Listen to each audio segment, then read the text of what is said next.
President Trump gave a speech in the Rose Garden this morning declaring a national emergency so that he could build the wall.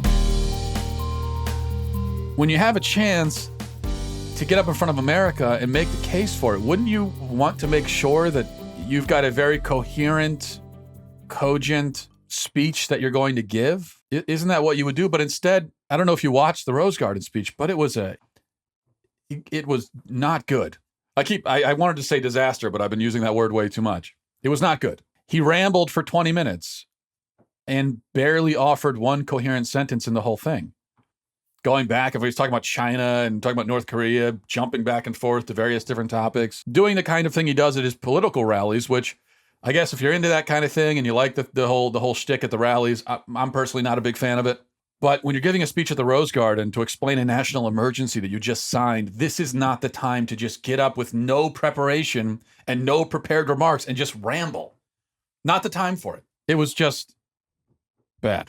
And of course, I'm watching the reaction on social media, and most people were cringing at it and saying, okay, this is catastrophic for the president politically. But I also saw there were, Trump's most loyal supporters and fans were saying, oh, this is great. This is wonderful. Yeah, he's talking straight. This is what we like. We need more of this. No, so you're not helping. First of all, if you watch the speech, you know that it was not good. You know that. So to pretend otherwise, why are you pretending? And you're not helping. Don't encourage the president to do that more often. Look, everyone agrees. You watched the State of the Union speech. It was a brilliant speech. Great performance all around, right? Very compelling. Well, all of that is now a distant memory. It's been buried under everything since. Let me ask you, if you're a supporter of the president, do you think we should have more of the State of the Union type moments or more of what we saw this morning at the Rose Garden? What do you think is more compelling? What do you think is going to be more convincing to people, especially those who are not already huge fans and totally bought in, the people that are more in the middle, the people that, by the way, the president's going to need if he wants to get reelected in 2020. Now, if you are all in and you're a big fan of the president, then he's already got you. No matter what he does and says, you're going to vote for him, right? So he doesn't need to appeal to you. He needs to appeal to everybody else. And the rambling off the cuff, riffing off the cuff thing, it doesn't. It's only appealing to people like you, not to anybody else.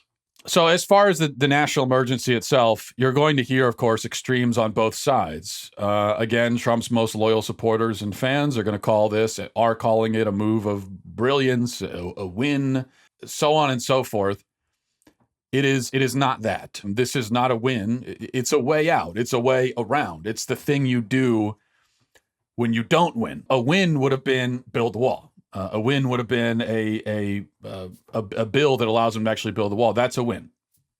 This is plan B or plan C. Now, whether it's a good plan B, whether it's a good way around, that's another question. But then the usual suspects on the other side, they're all losing their minds, of course, as they do with everything Trump does, claiming that this is some kind of constitutional emergency. It's a catastrophe. It's tyranny. It's he needs to be impeached and yada, yada, yada. Well, that's not the case either.